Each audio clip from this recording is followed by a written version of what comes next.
Vamos a abrir nuestras Biblias en Génesis capítulo 4 y vamos a estar considerando en esta mañana del versículo 1 al versículo 16. Y yo espero, hermanos, que después de esta predicación podamos nosotros entender qué es o quién es la simiente de la mujer y quién es la simiente de la serpiente. Y que además de esto, nosotros nos pongamos a meditar a cuál de esas dos simientes estamos perteneciendo. No hay términos medios en la Escritura, únicamente hay dos clases de personas en el mundo. O se es simiente de la mujer o se es simiente de la serpiente. Y este es el objetivo, hermanos, de esta predicación entre todos los demás que vamos a estar considerando, que entendamos acerca de quién es quién de estas dos simientes. Vamos a leer Génesis capítulo 4, versículo 1 al 16, y dice así: Conoció Adán a su mujer Eva, la cual concibió y dio a luz a Caín, y dijo: Por voluntad de Jehová he adquirido varón. Después dio a luz a su hermano Abel, y Abel fue pastor de ovejas, y Caín fue labrador de la tierra. Y aconteció andando el tiempo, que Caín trajo del fruto de la tierra una ofrenda a Jehová. Y Abel trajo también de los primogénitos de sus ovejas, de lo más gordo de ellas. Y miró Jehová con agrado a Abel y a su ofrenda, pero no miró con agrado a Caín y a la ofrenda suya, y se ensañó Caín en gran manera, y decayó su semblante. Entonces Jehová dijo a Caín: ¿Por qué te has ensañado y por qué ha decaído tu semblante? Si bien hicieres, ¿no serás enaltecido? Y si no hicieres bien, el pecado está a la puerta. Con todo esto a ti será su deseo, y tú te enseñorearás de él. Y dijo Caín a su hermano Abel: Salgamos al campo. Y aconteció que estando ellos en el campo, Caín se levantó contra su hermano Abel y lo mató. Y Jehová dijo a Caín: ¿Dónde está Abel tu hermano? Y él respondió: No sé, ¿acaso soy yo guarda de mi hermano? Y él le dijo: ¿Qué has hecho? La voz de la sangre de tu hermano clama a mí desde la tierra. Ahora pues, maldito seas tú de la tierra, que abrió su boca para recibir de tu mano la sangre de tu hermano. Cuando labres la tierra, no te volverá a dar su fuerza, errante y extranjero serás en la tierra. Y dijo Caín a Jehová: Grande es mi castigo para ser soportado. He aquí me echas hoy de la tierra, y de tu presencia me esconderé, y seré errante y extranjero en la tierra. Y sucederá que cualquiera que me hallare me matará. Y le respondió Jehová: Ciertamente cualquiera que matare a Caín 7 veces será castigado. Entonces Jehová puso señal en Caín para que no lo matase cualquiera que le hallara. Salió pues Caín de delante de Jehová y habitó en tierra de Nod, al oriente de Edén. Este texto que hemos leído nos lleva a considerar la primer familia que hubo sobre la tierra: Adán, Eva, Caín y Abel. En la predicación anterior nos enfocamos en el sacrificio que hizo Abel y cómo este sacrificio prefiguraba el sacrificio que haría Cristo para la redención de la salvación de los hombres. Si ustedes recuerdan la predicación anterior, ese fue el enfoque de esta primera parte del capítulo. Pero hay algo más que nos enseña este pasaje y que tiene que ver con las dos simientes que se mencionan en Génesis capítulo 3, versículo 15, que dice: Y pondré enemistad entre ti y la mujer, y entre tu simiente y la simiente suya. Esta te herirá en la cabeza, y tú le herirás en el calcañar. La palabra simiente significa semilla. Eso es lo que literalmente es la palabra simiente, es semilla. Pero en la Escritura regularmente se utiliza la palabra simiente para designar descendencia, una descendencia de alguien. En Génesis capítulo 22, versículo 18, Dios le dice a Abraham, en tu simiente, o sea, en tu descendencia, serán benditas todas las familias de la tierra. Con esto podemos nosotros entonces darnos cuenta que en algunos contextos de la Escritura, refiriéndose a familias, la palabra simiente se refiere a descendencia. Y aunque esta promesa que Dios le dice a Abraham está claramente demostrado por la Escritura, que cuando le dice a Abraham, en tu descendencia serán benditas todas las familias de la tierra, se refiere a Cristo, a tu simiente, se refiere a Cristo. En Gálatas 3:16 dice, ahora bien, a Abraham fueron hechas las promesas y a su simiente. No dice y a sus simientes como si hablase de muchos, sino como de uno, y a tu simiente, la cual es Cristo. Entonces, específicamente, cuando se habla acerca de la simiente de la mujer, específicamente se refiere a Cristo. Pero también podemos encontrar en la Escritura que la simiente de la mujer, siendo una semilla, una esencia, también se refiere a aquellos que han sido hechos hijos de Dios por haber creído en Cristo. Entonces debemos de tener, en esa introducción, quiero darles esta pequeña introducción antes de entrar de lleno al capítulo, para que tomamos esto en consideración, que de acuerdo al contexto en el que se está tratando, se refiere a la simiente de la mujer, que es específicamente Cristo, o la simiente de la mujer, que son todos aquellos creyentes que pertenecen a Cristo. Muy bien, entonces, Cristo es la simiente de la mujer, pero también a todos aquellos que Cristo ha rescatado. Primera de Pedro, capítulo 1, versículo 23, refiriéndose a los creyentes, dice, siendo renacidos no de simiente corruptible, sino de incorruptible por la palabra de Dios que vive y permanece para siempre. Y en Primera de Juan, capítulo 3, versículo 9, dice, todo aquel que es nacido de Dios no practica el pecado, porque la simiente de Dios permanece en él y no puede pecar porque es nacido de Dios. Entonces se fijan cómo aquí simiente se refiere no específicamente a Cristo, sino a aquellos que son de Cristo también. Entonces también nosotros, si somos de Cristo, si hemos sido ya redimidos por el Espíritu Santo, nosotros somos la simiente de Cristo, la simiente de la mujer. Tomando entonces esto en consideración, hermanos, a la luz de este pasaje de Génesis 4, vamos a estar en condiciones de entender que la simiente de la mujer son todos los creyentes, todos los que han puesto su fe en Cristo. Por lo tanto, la simiente de la serpiente son los incrédulos. Nada más hay dos, como les decía, simiente de la mujer, creyentes, simiente de la serpiente, incrédulos. Así que con esto en mente, hermanos, vamos a orar para entrar en este pasaje. Bendito Padre, te damos gracias, Señor, por tu palabra. Gracias por darnos también, Señor, la oportunidad de estar aquí reunidos. Y pedimos, Padre, que nos des un corazón dispuesto, oídos abiertos para entender aquello que tienes tú en esta mañana para nosotros. Danos de tu gracia, Señor, de tu Espíritu Santo, para que podamos nosotros, Señor, recibir este mensaje y que tu palabra no regrese vacía, que obre de acuerdo a lo que tú tienes para cada uno de nosotros.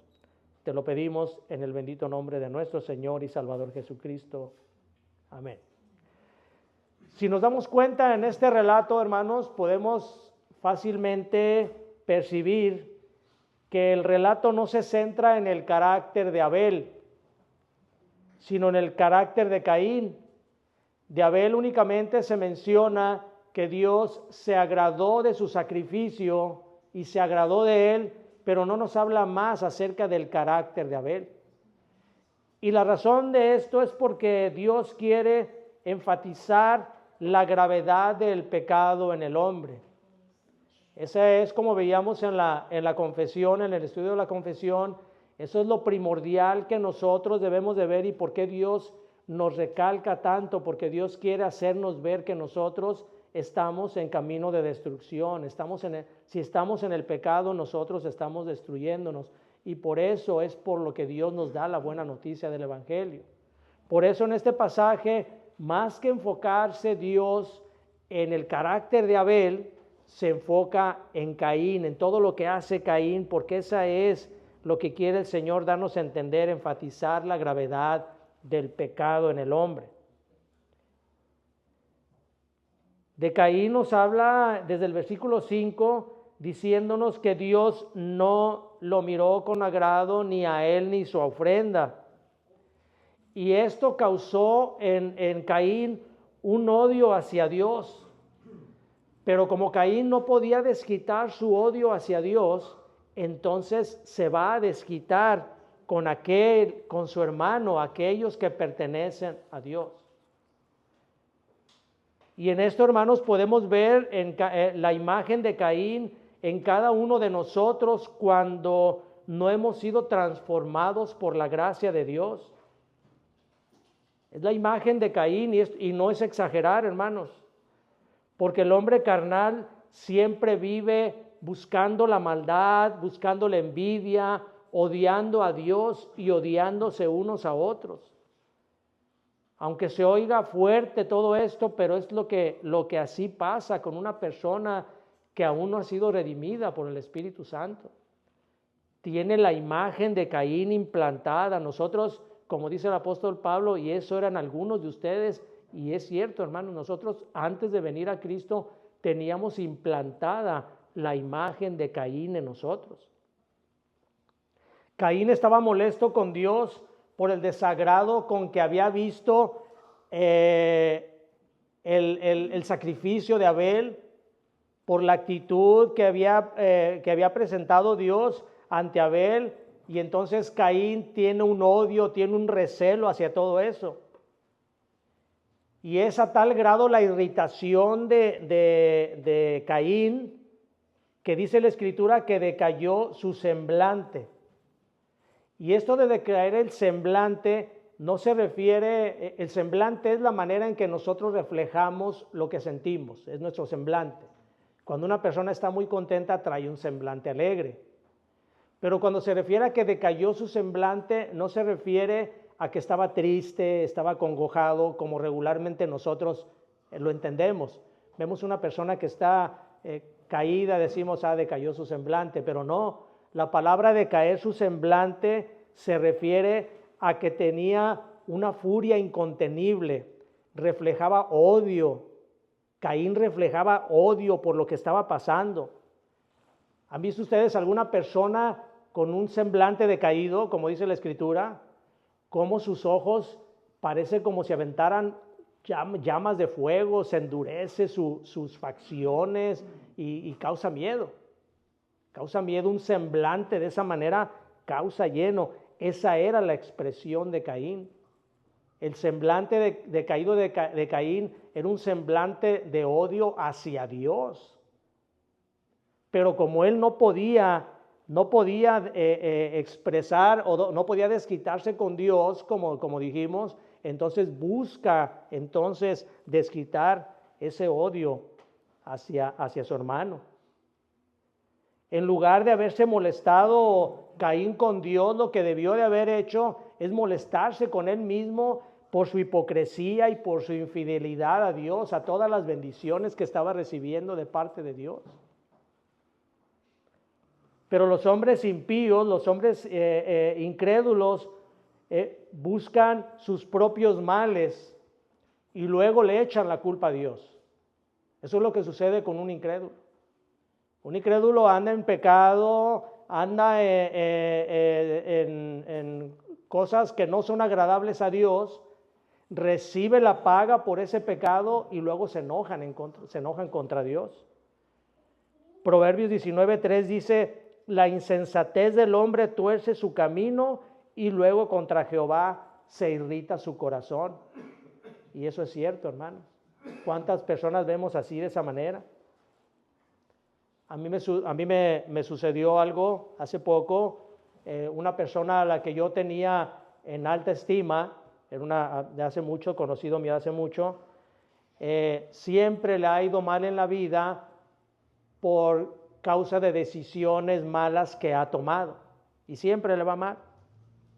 Y todas las veces que me lo encontraba, platicaba de lo mal que le iba, y trataba yo de invitarlo a escuchar la palabra, pero siempre se portaba muy renuente, no le interesaba.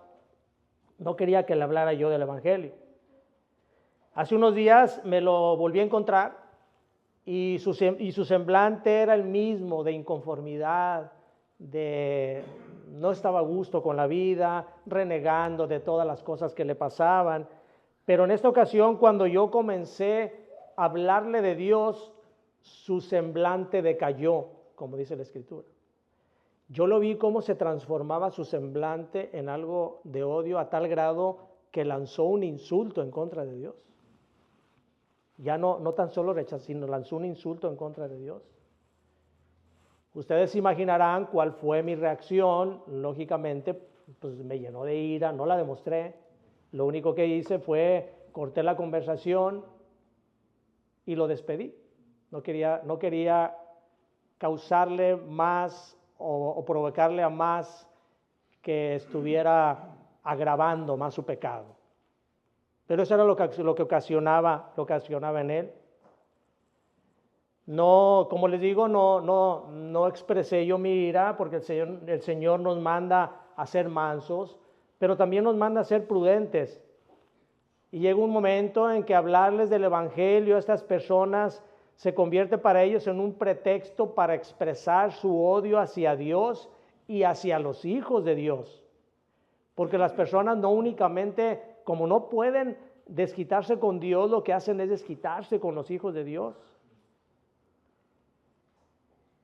Y esa es la lucha de los hijos de la serpiente en contra de los hijos de Dios, que se inició con Caín y Abel. Es una lucha constante que ha sido desde el inicio de la creación y va a permanecer hasta el fin de los tiempos. Siempre va a haber esa enemistad entre esas dos simientes. La reacción de Caín hacia su hermano era injustificada, porque Abel en ningún momento había buscado denigrarlo o insultar a Caín. No nos dice la Escritura. Y no pudo haber sido así, porque nos habla acerca de que Caín tenía muy diferente el carácter Abel, muy diferente al carácter de Caín. Esta reacción de Caín es muy común entonces en aquellos que se han vuelto indignos del favor de Dios por su arrogancia y rechazo a las cosas espirituales. Una persona a la cual constantemente está rechazando a Dios comienza a tener una reacción de odio hacia Dios y hacia las personas que sí andan o caminan con Dios. Sin embargo, aún con esta maldad de Caín, Dios, que es paciente y misericordioso, trata de convencerlo del mal camino que lleva por causa de estarse dejando dominar por el pecado. Dice versículos 6 y 7, dice: entonces Jehová dijo a Caín: ¿por qué te has ensañado y por qué ha decaído tu semblante? Si bien hicieres, no serás enaltecido, y si no hicieres bien, el pecado está a la puerta. Con todo esto, a ti será su deseo, y tú te enseñorearás de él. Dice la Nueva Versión Internacional, lo dice de una manera un poco más entendible, y lo dice así, dice: entonces el Señor le dijo: ¿por qué estás tan enojado? ¿Por qué andas cabizbajo? Si hicieres lo bueno, podrías andar con la frente en alto, pero si haces lo malo, el pecado te acecha como una fiera lista para atraparte. No obstante, tú puedes dominarlo. El pecado siempre está acechándonos, siempre. No hay momento en que el pecado no esté a la puerta acechándonos. Puede en este momento, quizá alguno de ustedes en su mente estar pecando, y pecamos constantemente. Pero dice la Escritura, el Señor le dice a Caín: El pecado siempre está como una fiera, está acechando, esperando que te descuides para destruirte, pero tú puedes dominarlo. Le da todavía el Señor a Caín en su misericordia esa ayuda para que Caín reaccionara. Ahora, Caín y Abel no eran diferentes en su origen, hermano. No era que Abel fuera muy bueno o que fuera libre de pecado. No, los dos habían recibido de parte de Adán el pecado. Los dos eran pecadores. Los dos tenían la misma condición que Adán les había transmitido. Misma condición que también nos fue transmitida a todos nosotros. Eran pecadores. Sin embargo, la reacción de Abel ante aquella instrucción que había recibido de parte de Adán, de la forma en cómo debía de acercarse a Dios, marcaba la diferencia entre uno y otro. Los dos habían recibido de parte de Adán, seguramente Adán le dijo, la manera en que deben de presentarse ante Dios es ofreciendo un sacrificio de expiación del pecado. Abel tomó en cuenta eso y Caín no lo tomó en cuenta. Porque no se trata de que cada persona puede escoger la manera de acercarse a Dios.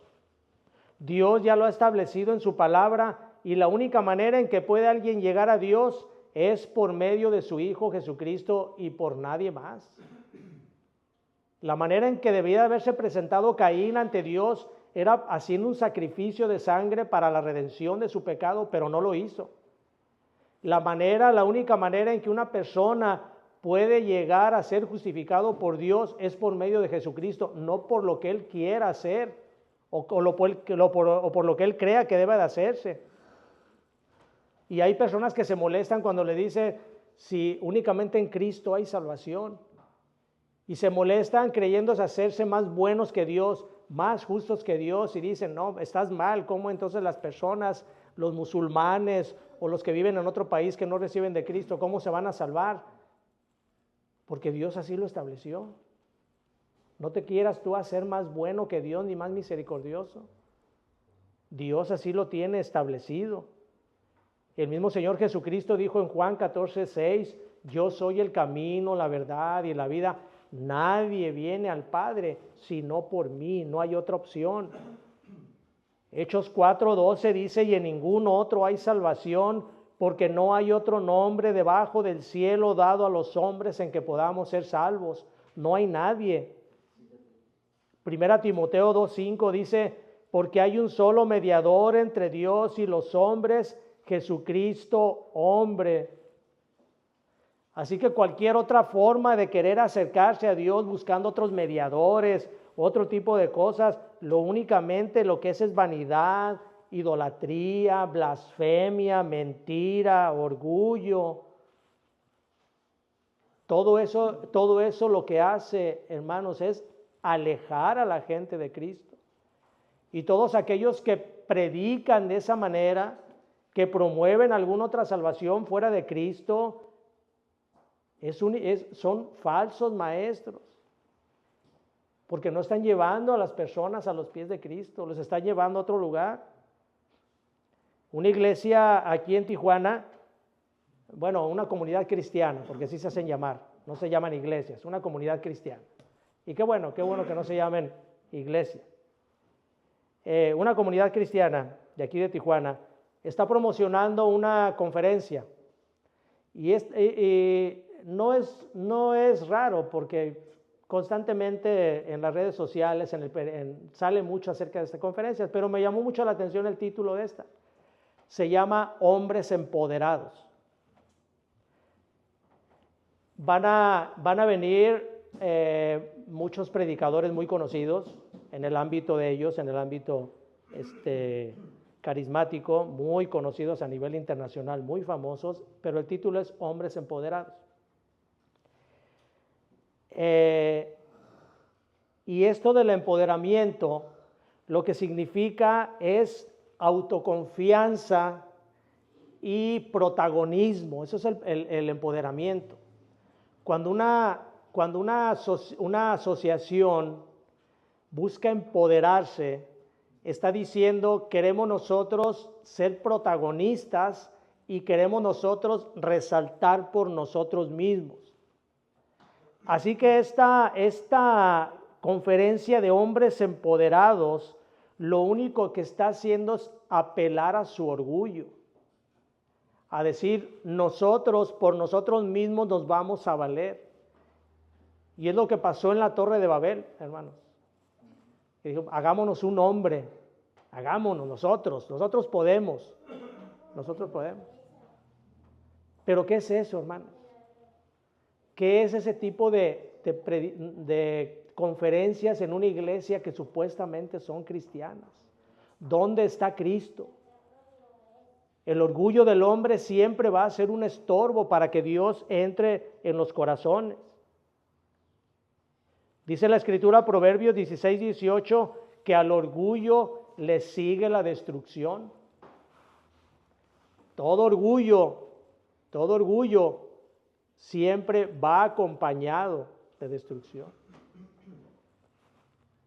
¿Dónde está Cristo en esas predicaciones, hermanos? La gente no necesita empoderarse. La gente necesita saber que está caminando una vida de pecado y que si no viene a Cristo en fe y arrepentimiento le espera una condenación eterna en el infierno. Eso es lo que la gente necesita. Eso es lo que lo va a cambiar. No necesitan ser entretenidas, no necesitan que les digan que ellos pueden por sí mismos hacer las cosas. Necesitan arrepentimiento, que les hablen del mensaje fiel del Evangelio. Y eso fue lo que sucedió con Caín. Caín quiso establecer su propia forma de vivir su vida, pero Dios le dio la misma oportunidad que a Abel de dominar las tentaciones del pecado, porque Dios no hace acepción de personas, como dice Hechos 10:34. Dios le da la misma oportunidad a todos, no hay acepción de personas.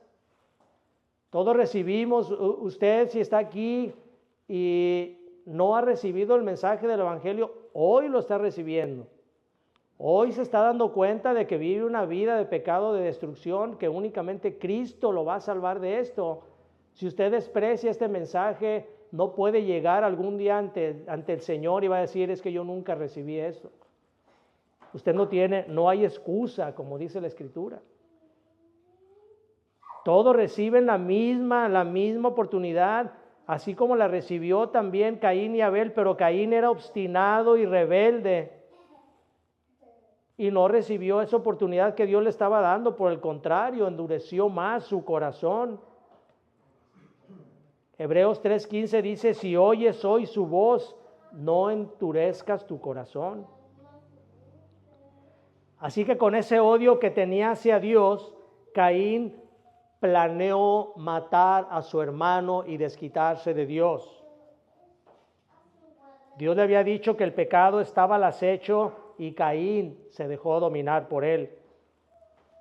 Dice el pasaje que con engaños Caín llevó a su hermano al campo, lo apartó probablemente del lugar donde podían verlo sus padres, y fue y lo llevó creyendo que podía ocultar su crimen, su pecado.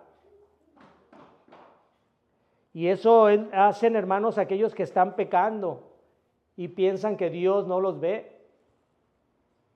Pero para Él no hay nada encubierto. Dios ve todo. Y todo se ha de demostrar a su tiempo. Y yo le pregunto a usted, hermano, ¿tiene usted algún pecado oculto el cual lo esté practicando y que crea que Dios no lo está viendo?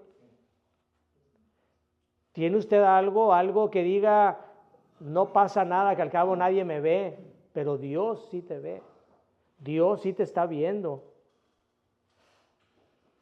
¿Usted está pecando y cree como Caín que no va a ser descubierto su pecado? Debe tener mucho cuidado en esto, hermano. O amigos, si usted está cometiendo algún pecado, tarde o temprano va a pagar las consecuencias, porque Dios o lo va a castigar, o lo va a corregir, o le va a dar un castigo mucho más grande. Pero siempre, siempre va usted a pagar las consecuencias de su pecado. No nos dice la Escritura qué platicaron Caín y Abel mientras se alejaban al campo, pero seguramente las palabras de Caín eran amables hacia Abel. No quería dar a demostrar lo que iba a hacer, sus actos perversos. Porque así actúa todo hombre que es traicionero, que va a cometer alguna traición. Dice Salmo 55, 21, los dichos de su boca son más blandos que mantequilla, pero guerra hay en su corazón. Suaviza sus palabras más que el aceite, mas ellas son espadas desnudas. Esto es lo que hace una persona que va a traicionar. Trata de que no se den cuenta, la traición que va a cometer. Y siempre el odio de una persona hacia otra, de un hermano hacia otro, es algo cruel. Y es algo cruel, un odio, porque cuando hay un rencor, una envidia, algún odio en el corazón de una persona, esto ya lo considera Dios como un homicidio, como dice en Mateo 5. Cuando hay algún rencor, hay un homicidio ya en el corazón, porque Dios sabe que la persona que tiene odio, si tuviera una oportunidad, se desquitaría. Si una persona tiene suficiente rencor y odio y no se anima a cometer un homicidio en contra de la persona a la cual odia, es porque lo detiene el temor al ser llevado a la cárcel o cualquier otra cosa. Pero si tuviera la oportunidad, cometería ese pecado. Porque las personas no tienen idea de lo engañoso y perverso que puede ser el corazón hasta que Dios se los revela. Por eso dice la Escritura, ay de lo que lo bueno llaman malo y a lo malo bueno, porque las personas creen que están haciendo algo bueno cuando están haciendo algo malo muchas veces. Y no se dan cuenta, el ser humano no se da cuenta que hay una perversión en todo corazón que no ha sido restaurado. Cuando terminó la Segunda Guerra Mundial, se formó un tribunal para enjuiciar a todos a los nazis que habían participado en crímenes de guerra. Si ustedes han visto películas de la Segunda Guerra Mundial, seguramente han visto los campos de concentración, toda la crueldad que se llevó a cabo en ellos. Entonces termina la Segunda Guerra Mundial y hacen un tribunal en el cual empiezan a buscar a los nazis para llevarlos al tribunal y entonces enjuiciarlos. En uno de esos juicios detienen a uno que había sido un encargado o un jefe de un campo de concentración muy cruel. Es llevado a juicio y entonces los abogados se dan cuenta de que hay un hombre que había estado en ese campo de concentración de niño y lo mandan llamar para que testifique. Y dice la historia esta, que cuando este hombre se presenta y lo ponen frente al verdugo, lo ponen frente a él, este hombre lo ve y comienza a llorar, el judío que había estado en el campo de concentración, y se sale del tribunal y no puede declarar, porque no lo deja declarar, el llanto y todo. Y cuando salen y le preguntan, le preguntan por qué había llorado, le dicen, lloraste de acordarte de lo cruel que había sido este hombre y de todas las atrocidades que había cometido. Y sorpresivamente ese hombre dice, no. Dice, lloré porque cuando vi a este hombre, como cualquier hombre, me di cuenta de que yo, si hubiera estado en su lugar, hubiera cometido lo mismo. Porque el hombre, hermanos, es capaz de cometer muchas atrocidades cuando no ha sido restaurado. Cuando tiene la oportunidad lo puede hacer. El hombre no regenerado puede contemplar su imagen en la imagen de Caín, porque la semilla implantada en él es la semilla de la serpiente que se implantó allá en el huerto del Edén, en todos los hombres, para que vivieran en el pecado. Los que son de la simiente de la serpiente odian a los que son de la simiente de Dios, porque estos tienen la imagen de Cristo. Y la simiente de la serpiente odia a los que tienen la imagen de Cristo, porque reflejan luz, reflejan la imagen de nuestro Señor Jesucristo, y por eso los odian. Porque odian a Dios y odian todo lo que tiene que ver con ello. Dice Primera de Juan 3, 11 y 12, dice: porque este es el mensaje que habéis oído desde el principio, que nos amemos unos a otros, no como Caín, que era del maligno y mató a su hermano. ¿Y por qué causa le mató? Porque sus obras eran malas y las de su hermano justas. El hombre caído no puede ver a un hombre que ha sido regenerado. Por eso no vienen a Cristo, no vienen a Dios, para que sus obras no se descubran. No quieren que sus obras sean descubiertas. Y es por eso que los nacidos de la carne no solo son capaces de odiar y matar a uno que es nacido del Espíritu, sino que además, como Caín, son capaces de insultar a Dios. Y eso fue lo que hizo Caín después de haber matado a Abel: insultó a Dios. Dice el versículo 9: y Jehová dijo a Caín: ¿dónde está Abel tu hermano? Y Caín le respondió: no sé, ¿acaso yo soy guarda de mi hermano? Como diciendo, ¿tengo yo la responsabilidad de cuidarlo? Eso es un insulto hacia Dios. Era un insulto y una insensatez decirle a Dios que no tiene derecho a interrogarlo ni a meterse en su vida. Como diciendo, no tienes tú que preguntarme por mi hermano, porque yo vivo mi propia vida y mi propia vida yo la decido como yo quiero vivirla. Y eso es algo que se da mucho también, hermanos, en el orgullo del hombre. No quiere saber de Dios porque dice: yo no quiero que nadie me guíe mi vida, porque yo soy capaz suficientemente de saber lo que me conviene y hacer lo que me conviene. Hay un cantante muy famoso, un puertorriqueño muy conocido por su abierto homosexualismo. Y en una ocasión dijo: ni la Biblia ni Dios tienen derecho a decirme con quién me puedo o con quién no puedo casarme.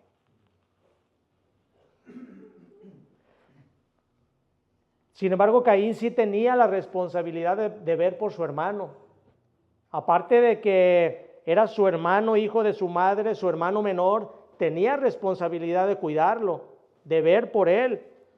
Pero no únicamente por ello tenía que ver, sino porque Dios demanda de nosotros que nosotros debemos de cuidarnos unos a otros, debemos de estar viendo por nuestro beneficio de cada uno de nosotros, y principalmente de los hermanos en la fe, como dice la Escritura. La Biblia está llena de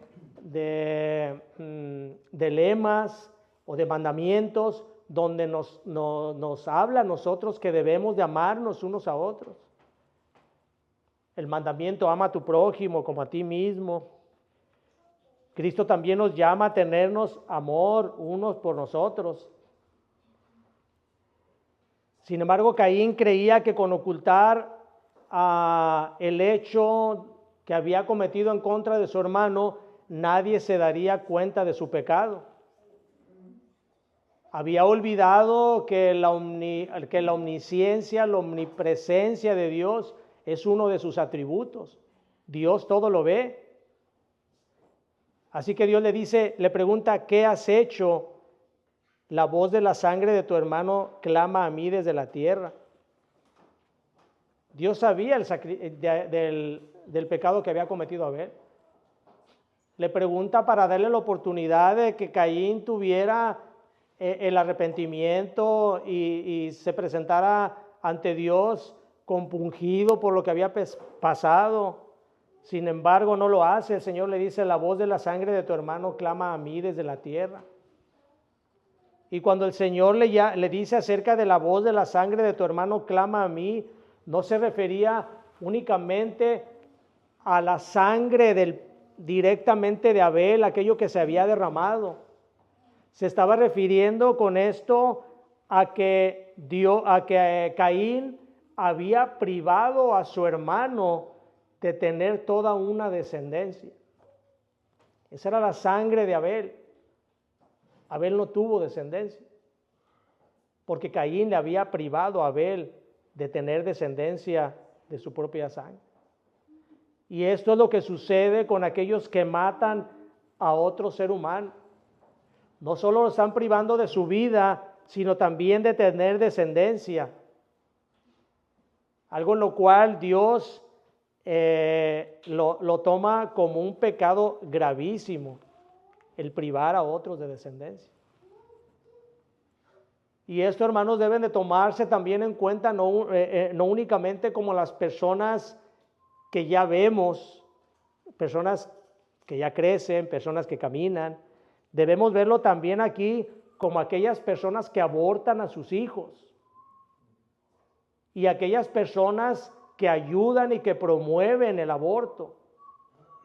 Estas personas están privando de descendencia, no únicamente privan de la vida a aquel ser que ya es un ser vivo, ya es un ser el cual Dios ha puesto su mirada en él, sino que le están privando de su descendencia. La sangre de él clama a Dios.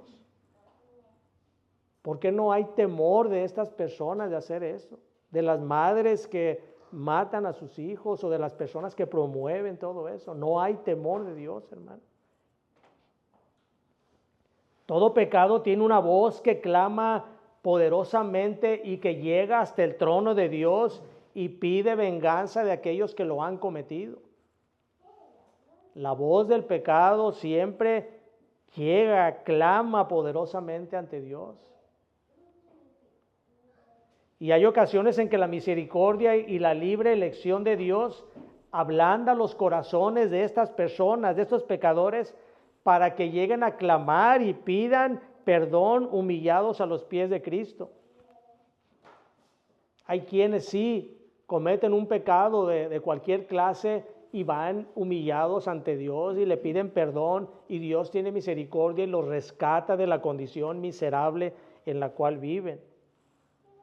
Sin embargo, hay otros que Dios ya ha destinado como vasos de deshonra y endurece más sus corazones ya de por sí endurecidos, para que no les resplandezca el mensaje del Evangelio por su corazón obstinado, endurecido, como lo hizo con Faraón. Y esto fue lo que le pasó a Caín. En su corazón obstinado no hubo ningún rasgo de arrepentimiento, no hubo perdón, no pidió misericordia, lo único que hizo fue quejarse del castigo que estaba recibiendo. Eso fue lo único que le llegó a él. No merezco yo esto que me estás dando. ¿Por qué me lo estás dando si yo no lo merezco? Dijo Caín, grande es mi castigo para ser soportado. Pero esto no debe de extrañarnos, hermanos, en aquellos pecadores, porque el pecado cauteriza la conciencia, la quema, la hace insensible. Por eso dice cauteriza, porque es como una herida cuando la cauterizan, la cicatrizan, ahí ya no hay dolor, ya se hace insensible esa parte. Y es lo que sucede con la conciencia, dice la Escritura, se cauteriza la conciencia. Llega un momento en que ya no entra nada en esas personas.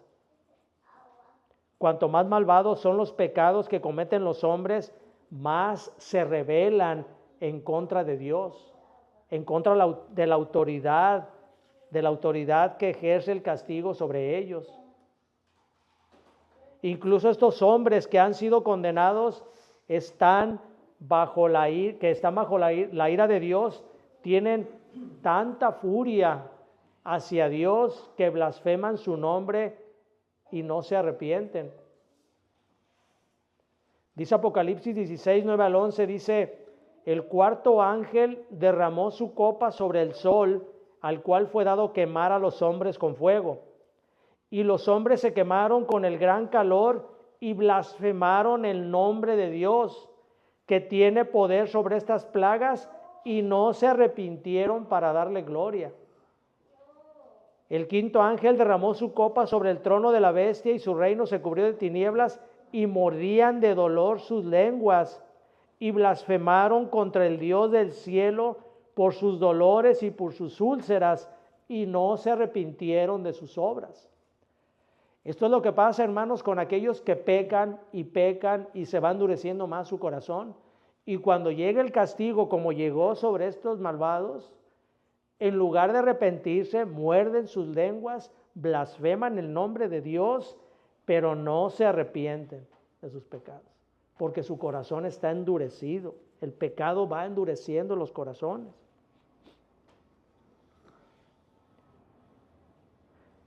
Hermanos, la lucha entre la simiente de la serpiente y la simiente de Dios ha sido y seguirá siendo hasta la venida de nuestro Señor Jesucristo.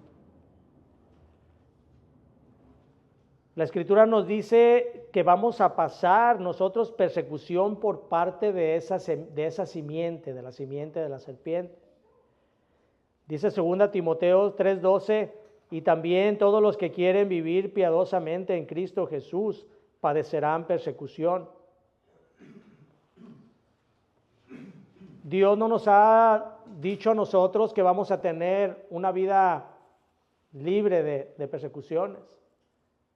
Por el contrario, Dios nos ha dejado en su palabra y nos ha dado hechos sobre los cuales todos aquellos que han seguido el camino de Dios han sufrido persecución por parte de la simiente de la serpiente. Y cuando habla de la simiente de la serpiente se refiere a Satanás. Los hijos de la serpiente son catalogados en la Escritura como los hijos de Satanás. Dice en el libro de Apocalipsis, la serpiente antigua que es Satanás y el diablo.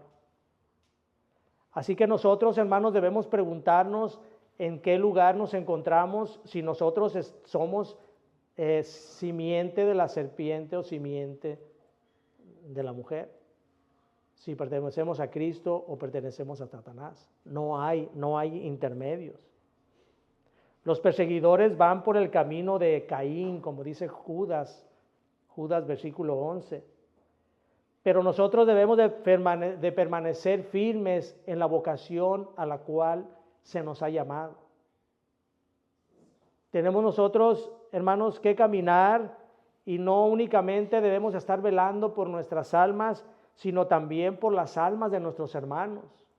Sí, somos responsables de las almas de cada uno de nuestros hermanos.